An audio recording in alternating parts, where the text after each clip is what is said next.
फिलहाल के लिए बांग्लादेश में अब जब चुनाव होने जा रहे हैं तो भारत के लिए बांग्लादेश महत्वपूर्ण हो जाता है, क्योंकि अल्टीमेटली पड़ोसी है। पड़ोसी के पास में अगर चीन की करीबी हो या पाकिस्तान की करीबी हो, हमारे लिए वो ठीक नहीं है, क्योंकि पाकिस्तान अब इनके साथ में सामान भी आदान प्रदान करने लगा है, जहाज भी इनके, हवाई जहाज भी एक दूसरे के बीच में उड़ने करने लगे हैं, उनकी तस्वीरें भी अब चलने लगी हैं, डायरेक्ट फ्लाइट उड़ने लग गई है पाकिस्तान बांग्लादेश के बीच में।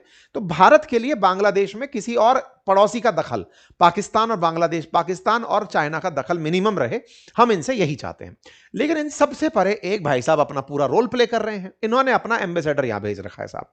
यूएस एम्बेसी जबरदस्त सक्रिय हो रखी है तब से, जब से वो उस्मान हदी नहीं मरा था, उस समय से यूएस एम्बेसी सक्रिय हो रखी है भाई साहब। यूएस एम्बेसी ने तो बांग्लादेश को बढ़िया अपना बाजार बना लिया। आपको पता होगा बांग्लादेश, अमेरिका वाले जो मिनेसोटा के अंदर इनके मक्का पैदा होती है, चाइना वालों ने खरीदने से मना कर दिया था। बांग्लादेश तो बिका हुआ है, तो बांग्लादेश को इन्होंने अपनी वो फसलें जो कहीं नहीं खप रही थी वो यहां खपाना शुरू कर दी। जीएम क्रॉप्स, चाहे गेहूं हो चाहे मक्का हो, भाई साहब वो खपाना शुरू कर दी। इन्होंने बाकायदा यहां के लिए अपना एक एम्बेसडर नियुक्त किया, और आते ही उसने ये कहा कि हम 25-26 साल से, मतलब आप सोचकर देखिए, सॉरी, पिछले 8 सालों से बांग्लादेश में कोई इंपोर्ट नहीं हो रहा था अमेरिकी अनाज का। भाई साहब तत्काल प्रभाव से इनके यहां पर मक्का की डिलीवरी होना शुरू हो गई, ये मक्का आ गई।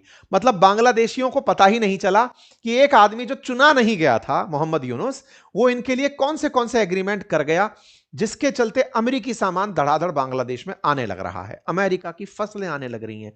विकासशील और अल्प विकसित देशों के पास में प्राइमरी सेक्टर के अंदर कृषि ही सबसे महत्वपूर्ण चीज होती है।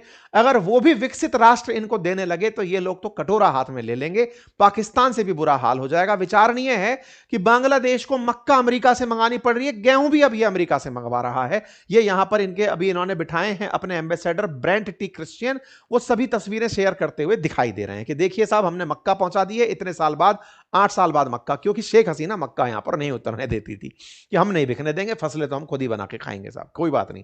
भाई साहब चुनाव से पहले ब्रेंट टी क्रिस्टियन नाम का जो एम्बेसडर बांग्लादेश के लिए नियुक्त हुआ, वो बकायदा हर भी, जैसे बीएनपी लीडर तारिक रहमान से मिलता है, इसके बाद में मोहम्मद यूनुस से मुलाकात करता है, इसके बाद में शफीकुर रहमान से, एक तरफ तारिक रहमान, एक शफीकुर रहमान, शफीकुर रहमान जमात से है, उससे मुलाकात करता है। सबसे मुलाकात चल रही है इसकी कि बढ़िया से चुनाव लड़ना भाई, अपन देख रहे हैं सबको, है ना, तुम सबके साथ हैं अपन, इस तरह से भाई ये हर व्यक्ति से मिलते हुए तस्वीरें डाल रहा है। बाकायदा मुलाकात में ये तय कर रहा है कि बांग्लादेश के हितों, अमेरिकी हितों के खिलाफ बांग्लादेश में कुछ भी ना हो। अमेरिका को बांग्लादेश में दिखाना यह है कि हम तुम्हारे विकास में तुम्हारे साथ खड़े हैं, जबकि $0.88 बिलियन का इंपोर्ट करता है बांग्लादेश अमेरिका से, और $6 बिलियन का एक्सपोर्ट करता है। मतलब इतना कि अमेरिका राउंड फिगर्स में इन्हें मिस भी कर सकता है कि छोड़ो छोड़ो, लेकिन अमेरिका के लिए ये स्ट्रेटेजिकली इंपॉर्टेंट हो रखा है। सेंट मार्टिन आइलैंड चाहिए, जो भी बने वो अमेरिका के साथ में दोस्ती रखे। कुल मिलाकर के ये सब धड़ों से, नेवी के चीफ से मिल रहा है, बड़े बड़े अधिकारियों से मिल रहा है, सबसे इसकी मुलाकात चल रही है कि हाँ भाई, बांग्लादेश में अपनी पकड़ पूरी है। बांग्लादेश के अंदर ट्रेड के नाम पर भारत सबसे बड़ा ट्रेडिंग पार्टनर में से एक है। अगर हम बांग्लादेश के ट्रेड की बात करें तो बांग्लादेश एक्सपोर्ट करता है $6 बिलियन का यूएस से, और हाईएस्ट इंपोर्ट करता है चाइना से $14 बिलियन का। सेकंड इंपोर्ट करता है भारत से लगभग $5-6 बिलियन के आसपास का। ठीक है, तो भारत के साथ इसका जो व्यापार रहा है चाइना का, बांग्लादेश का, उसमें यह ट्रेड डेफिसिट में रहता है, मतलब भारत से माल मंगा करके घाटे में रहता है। लेकिन बांग्लादेश ओवरऑल दुनिया को कपड़ों के सेक्टर में लार्जेस्ट एक्सपोर्टर बनकर बैठा रहा है, रेडीमेड कपड़ों के लिए। ऐसे में रेडीमेड कपड़ों में बांग्लादेश के लिए अमेरिका बहुत बड़ा बाजार रहा है। यूरोपियन यूनियन का जो बाजार था वो तो भारत ने हाल ही में चैलेंज कर दिया है, लेकिन जो ट्रेड डील भारत और अमेरिका की हुई है उससे इनका वो अमेरिकी बाजार भी छिनता हुआ दिख रहा है। इसके चलते अमेरिका से इनकी फिर से डील चल रही है।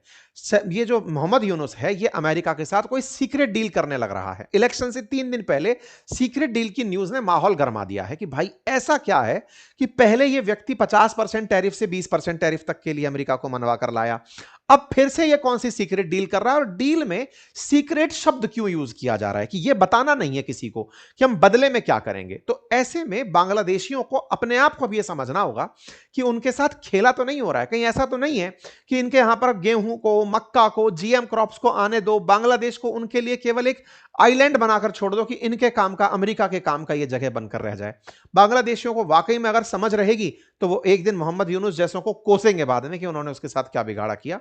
लेकिन फिलहाल अमेरिका अपने हितों का यहां पर ख्याल रख गया है। लेकिन अमेरिका समझदार है कि कहीं ऐसा ना हो कि भारत भड़बड़ा दे। तो भाई साहब अपने सिटीजन्स को उसने बकायदा नोटिस जारी किया, एडवाइजरी जारी की कि सुनो बांग्लादेश में इलेक्शन है, सब लोग साइड में रहना, कुछ भी गड़बड़ हो सकती है। तो एडवाइजरी भी जारी कर रहा है और मित्रता भी कर रहा है। खैर जो भी है, बांग्लादेश के अंदर आवामी लीग तो यही बता रही है कि भाई साहब हम चुनाव में तो नहीं है, लेकिन जो चुनाव में हो सकते थे उम्मीदवार उनको जेलों में मार दिया जा रहा है। क्या बांग्लादेश रह गया है? किस तरह की बातें यहां पर हो रही हैं। कुल मिलाकर बांग्लादेश में जी इलेक्शन है, जो भी होगा आपके सामने आ जाएगा। अवामी लीग यहां पर है नहीं। भारत को यहां पर एक बार फिर से एक तरह से कहा जाए तो दर्शक बन के बुलाया गया कि आओ साहब देख जाओ हमारा चुनाव कैसे चल रहा है। कुल मिलाकर बांग्लादेश में जो भी होगा 12 तारीख को, एक बुरा और एक ज्यादा बुरा, दो ऑप्शन हमारे पड़ोस में रहेंगे। लेकिन हां, कम से कम इलेक्टेड जनता रहेगी, इलेक्टेड लोग रहेंगे, तो उनके पास से भारत को भी नेगोशिएट करने की पावर बनी रहेगी। मोहम्मद यूनुस जो पपेट जैसे लोग हैं, उनके साथ हम क्या ही बात कर सकते थे। खैर फिलहाल के लिए इतना ही। जैसे ही और कुछ अपडेट आते हैं आपके साथ साझा किया जाएगा। चैनल पर नए हैं तो सब्सक्राइब कर लीजिए।